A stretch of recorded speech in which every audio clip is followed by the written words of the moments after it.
Hello and welcome to Psyched, the show where we explore psychedelics through social, economic, and political perspectives.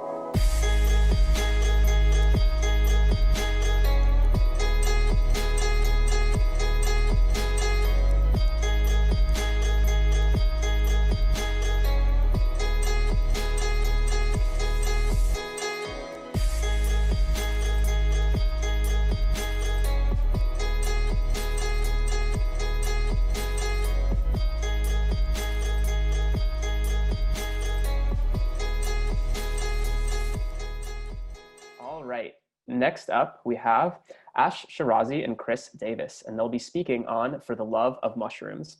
Ash Shirazi founded his first nonprofit organization, the Oklahoma Mycological Society, while investigating community empowerment opportunities in 2019. OKMS is responsible for spreading awareness, strengthening the conversation, and pursuing the study of Oklahoma's fungi.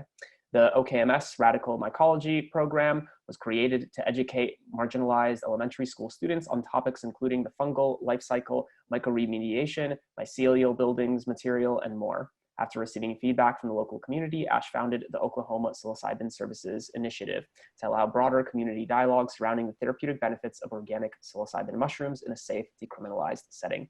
Ash and Chris, thank you so much for joining us and welcome.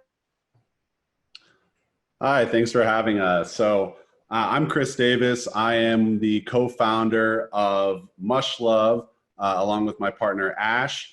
And we are happy to be here today to kind of just start a dialogue, right? So conferences like this, I think, are really interesting because you have a lot of different voices and really all aspects of psychedelic science, mushroom science, culture. And so we're just really happy to be here and kind of really inject our perspective into this conversation. And so, like you mentioned, our company really started with local advocacy, and Ash will speak to this more in just a moment. But really this kind of started. We live in the state of Oklahoma, where historically it's a very conservative state politically. And we noticed very early on, as we were trying to get involved in legalizing cannabis, as well as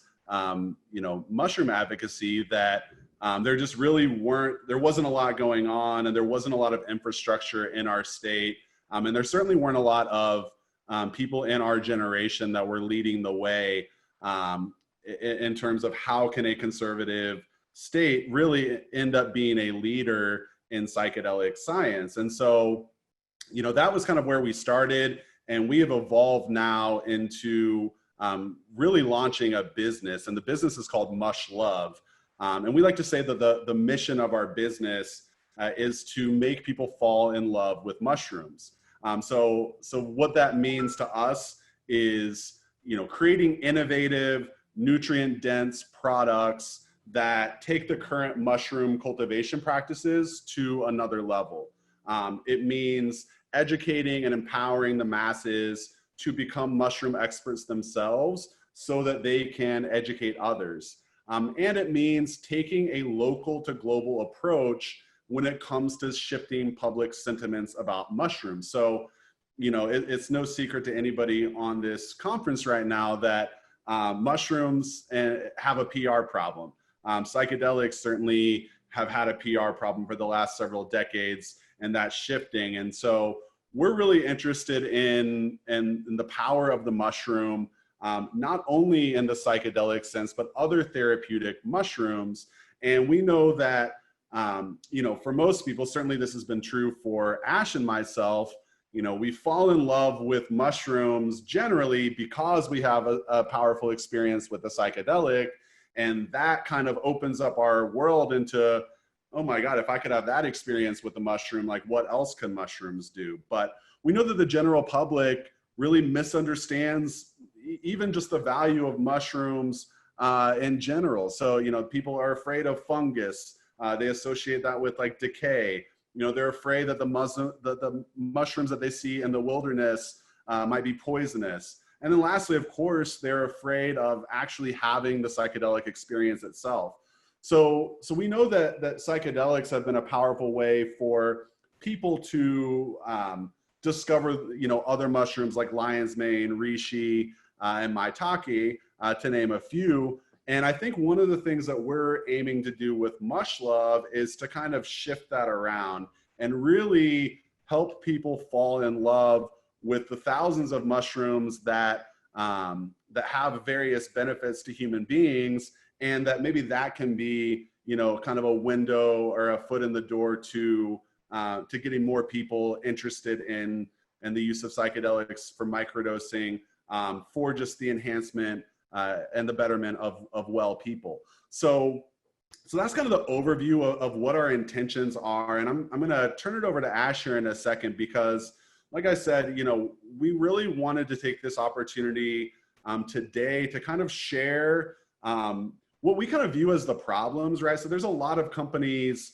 that are making, mushroom-based supplements. And they are, a lot of these companies, with all respect to any of them that are on the call, they're doing things in the same way. Everybody is outsourcing to China. Everybody, most people are using the same one or two companies over there and really just repackaging product and selling it to consumers.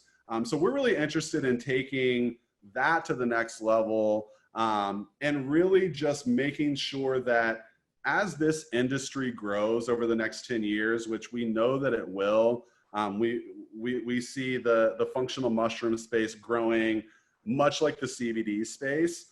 And so we just want to ensure that there are people that are involved in this industry that really care about mushrooms themselves and really care about this movement not being co-opted by large corporations, not being controlled by, other countries, really putting the love back into it and really being intentional with everything that we do. So I'm going to turn it over to Ash, and he can speak a little bit more about some of the problems that we're hoping to solve, that we're aiming to solve with Mush Love.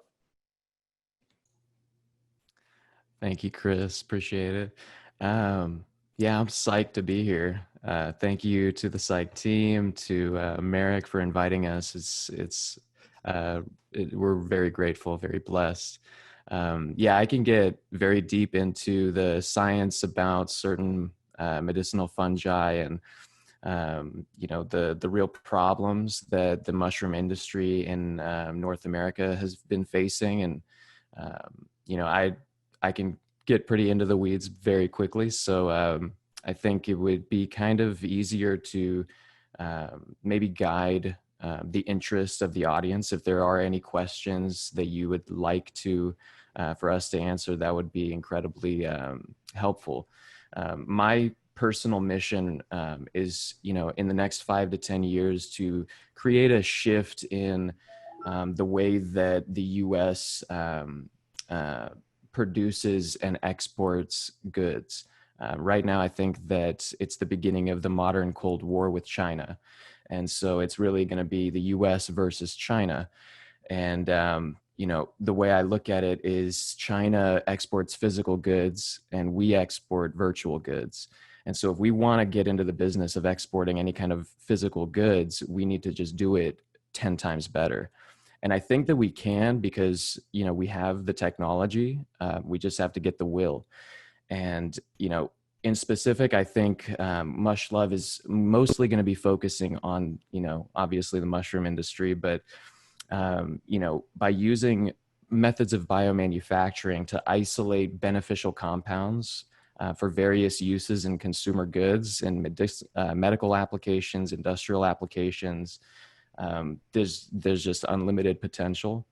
And so, yeah, that's really where my main focus is kind of shifting away from growing a mushroom for the fruiting body to be used in various ways for, isolation of these active compounds, and instead kind of skip over the cultivation process or convert it to, just like a fermentation kind of method of production.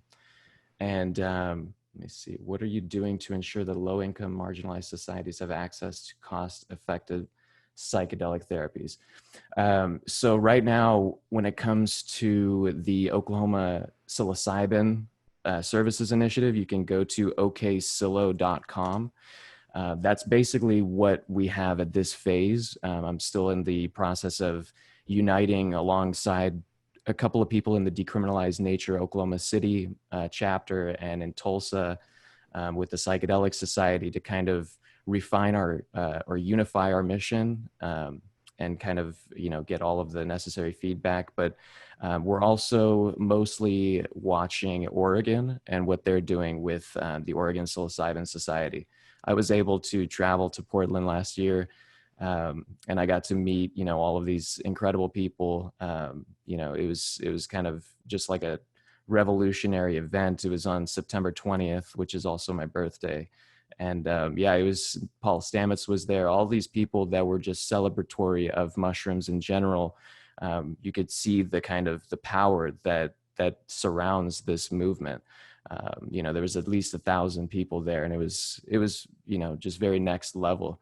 And being able to go there and represent Oklahoma, I got to quickly understand that people don't understand what Oklahoma is like at all. I asked a question like, what is the next state that you see following the footsteps that Oregon is laying down?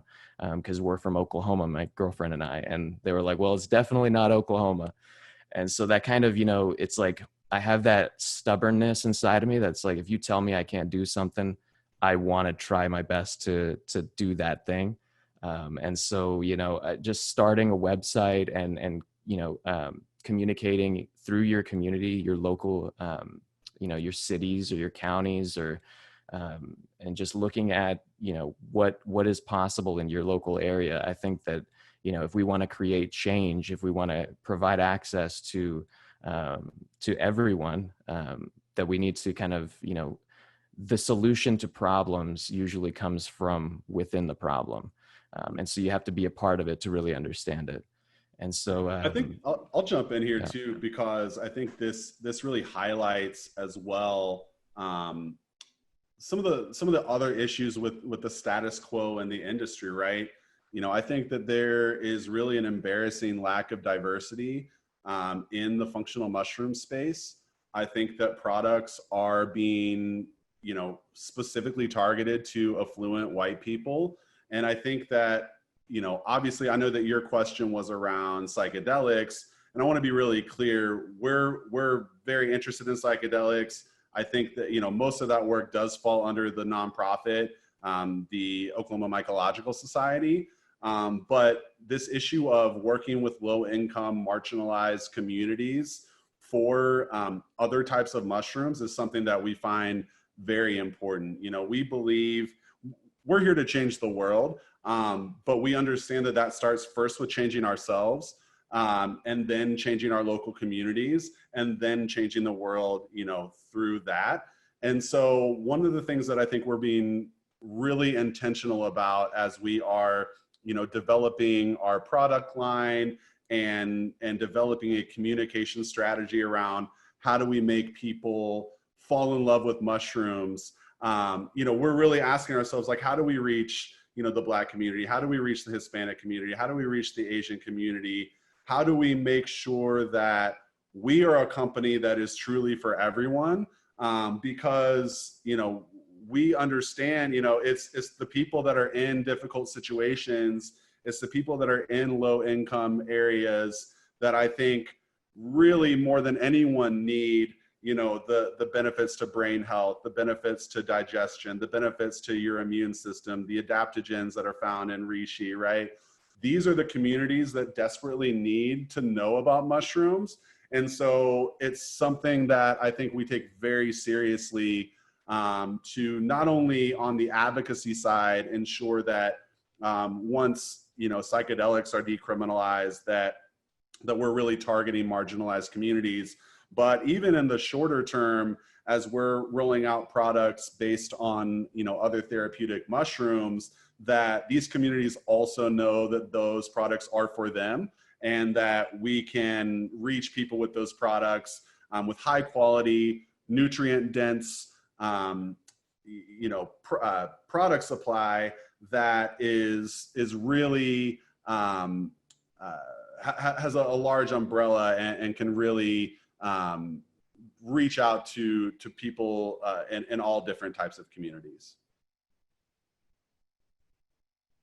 Ash, I wanted to ask you about some of the, we talk a lot about like the grassroots in the mushroom world and how, there's people all over the country that are, really passionate about mushrooms, and they understand the ability of functional mushrooms to, to change us as individuals, change our communities, and transform the world. But something that Ash and I talk a lot about is the fact that like the industry is kind of ignoring the grassroots movement, and that the people that have really been in the trenches studying these mushrooms, self-testing, doing different things, are in a lot of ways being left behind by some of the bigger companies that have taken over this industry. And Ash, I wonder if you could just speak to kind of your vision for Mush Love and how we encompass like the grassroots mushroom movements as well. That's a great question. So from my experience, through the Mycological Society, most people who want to get involved in their community, they want to get involved through something that is interesting and exciting. And, just the distillation of my own psychedelic experiences, the basic summary of it was that, for me personally, homeostasis will not be achieved without a symbiosis with my local ecosystems, both ecologically and social. And so, just hearing people's feedback around why they're interested in coming to a Mycological Society meeting, whether it's to mushroom cultivation, identification, foraging, or just the health benefits, or they're just interested in kind of citizen science. I think there's so much to really tap into. And the real issue that I'm seeing in the mushroom industry right now is it's very boring. Mushrooms are just kind of bland and uninteresting, and there's no one really trying to make them as cool and interesting and sexy as they could be. I think if you want to tap into normal just average based citizens, I think that you really need to be relatable. And so with Mush Love, we're going to try to tap into the arts as much as possible through music and culture, celebrating the various cultures. We're going to have our own Mush Fest in the future. But at this time, I really think that the focus should be on three things for the industry level. It should be education, healthcare, and environment or climate change. And with mushrooms, we can do all three. And a good example of like what is possible for me is just telling people, go to the Wikipedia page for fungi or fungus and just get into the rabbit hole through there, because it's very easy to get sucked in. And Wikipedia is just, it's the best. And so that's kind of how I look at it. You educate people on a local level about how to grow their own mushrooms and what the benefits are in their ecosystem. How do mushrooms really even work? What is a mushroom? They're not plants. A lot of people call them a plant. And so, and then moving on into healthcare, it's just basics. You can relate it to CBD because there's a lot of neurogenerative properties in certain mushrooms, but there's just various very powerful immunomodulatory properties. And then with the environmental challenges, we have a lot of plastic waste, we have a lot of oil spills, and there is mycoremediation efforts that have proven to be incredibly efficient, and the solutions are clearly there. It just takes a lot more advocacy and destigmatization, I think, of mushrooms. They're not just about death, because the fungal life cycle is, it decays things around it so that it can produce, new nutrients and availability to new plants and living organisms. And so it's the end of life, but it's also the birth and the beginning of life.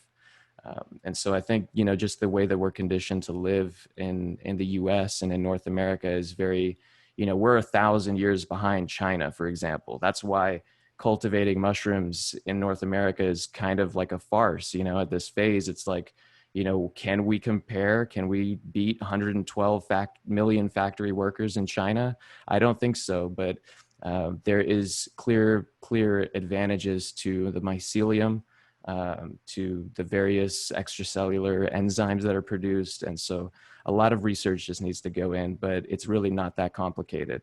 Anyone can get into mycology or mushroom biology and start being an expert in like a month or two. It's really that easy. So I think one thing to call out here is the just the importance of getting involved on the local level, right? So we're all on this conference, and obviously we all are thinking really big around how we can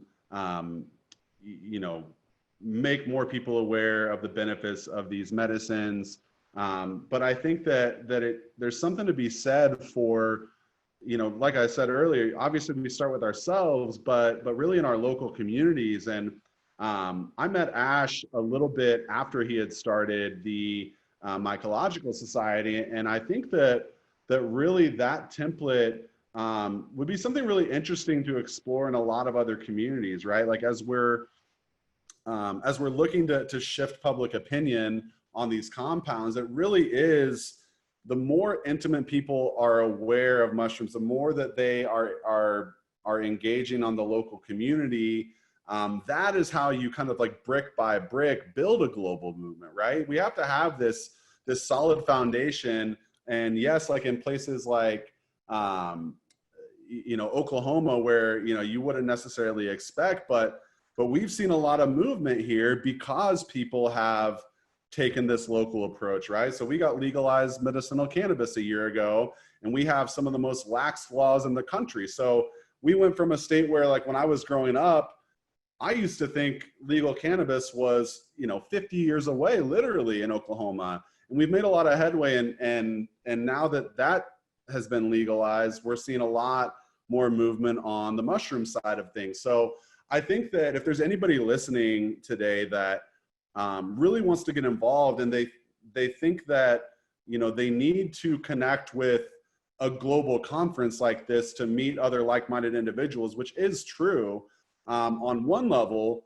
but on the other level, there's so much that can be done, each of us as individuals, empowering ourselves and stepping out into our local communities to really build the foundation of support and kind of help the global collective move towards a society that really accepts the benefits of all mushrooms with open arms. So I wanted to say we've got about 5 minutes left. If there's any questions specifically for us, I would encourage you to type them into the chat now. I will say, I think, like I kind of said at the top, our intention today was really just to start dialogue. And, I know that there are people on this call that are in the functional mushroom space, that are concerned about China, that are concerned about the lack of diversity in marketing, that are concerned about the lack of verified research in the space, that are concerned about the lack of innovative technology, that are concerned about the fact that there's no long-term strategy to bring this industry to the United States. And I think that we really just wanted today to kind of start this dialogue and put the signal out that, if there's other individuals that are thinking about these same questions and wrestling with how do we ensure that the industry as it grows is responsive to these questions, we would love to connect with you and share more about what we're doing and how we're actually solving those problems, because we really believe in collaboration over competition, right? You might be a competitor in the sort of like capitalist framework that we're all operating in, but at the end of the day, everybody on this call has the same goal. We all have the same mission. We all want to make the world fall in love with mushrooms, right? So let's find ways that we can connect and collaborate and work together and solve a lot of these problems together. Thank you both so much for the talk. It was really great. Awesome to hear both of your perspectives. I'd love to just kind of kick off with one of the audience questions. So what are some ways you think communities can be more inclusive and engaging marginalized communities? We kind of hit on that one throughout the presentation, but you know, I think that it kind of goes back to how do you reach marginalized communities with anything. I think everybody right now is taking a long look in the mirror at how do we do more outreach, how do we better engage, and you know, I think that it starts at the local level. So in each local community, you know, there are local leaders that are people of color or representatives that represent marginalized communities. And I think it's about starting dialogue with those kind of thought leaders so that we can educate them, right? So it's hard to make a blanket statement of like, how do you reach marginalized communities when it really has to do with like knowing the community that you're in, knowing who the leaders are in your various communities, building relationships with those people, and then providing them with resources and education to ensure that they see the benefit and understand that, you know, their adoption of therapeutic mushrooms is going to be to the highest benefit of their constituents. Definitely. And to kind of extend on that, you know, you both have had experience working in the Midwest and, you know, the South, you could call it. Would just love to hear about, you know, what are some of the things that you're thinking about as you're rolling these projects out to communities that might be more resistant to them, might not be more comfortable. We had Double Blind on the other day where they, you know, talked about including veterans as a main part of the narrative because that might appeal more to Southern audiences, for instance. What are some of the things that y'all are thinking about as you roll out to those specific regions? Yeah, I mean, I think that what we're really seeing is that the brand identities that are in this space right now are not in alignment with like the power of the movement that's happening, right? Like we believe that mushrooms will change the world, and we're seeing companies argue that they are or just really pitch like very bland, like health supplements to like affluent white people. And so we feel that in a lot of ways, it's as simple as matching the excitement of the movement and of the scientific research that's coming out with the brand itself, and looking at the people in our communities that are driving culture, looking at the people within our communities that are naturally, you know, getting attention, and how do we, you know, asking the question of like, how do we ensure that that we're aligned with like, you know, the larger movement that's happening, right? Like psychedelics are a part of like this bigger movement of people kind of like waking up and getting more involved and thinking differently about themselves and their relationship to their communities and the world. And so I think it's just about being really adaptive to the natural flow of what's happening and ensuring that we are tapped into you know, the influential aspects of culture that people are already, you know, listening to, and maybe just finding a slightly different way to present the information. Mm-hmm. And to extend on the first question that was asked from the audience member, they followed up with it. They're particularly interested in price as a barrier. So medicinal mushrooms are expensive. Are there models that you can describe that make it, you know, tangibly, you know, lower cost, more accessible for people? Yeah, so we are definitely like the cultivation technology that we have alluded to, I think is going to be much lower cost, and it's going to allow us to provide our mushroom supplements at a much lower cost than what we see, you know, the leaders in the industry doing right now.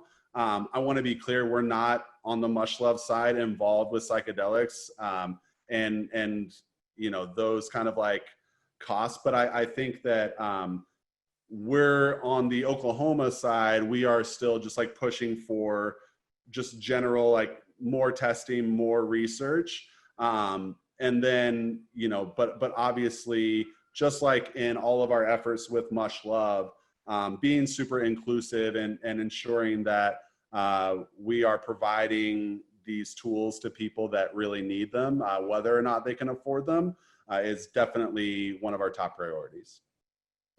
Awesome. Beautiful. Well, I think we're out of time. Chris, Ash, thank you so much for joining us. We really appreciate it. And looking forward to continuing the conversation offline. Great. Thank you man. so much. Appreciate it. Yeah. Be well, Much guys. love. Bye-bye.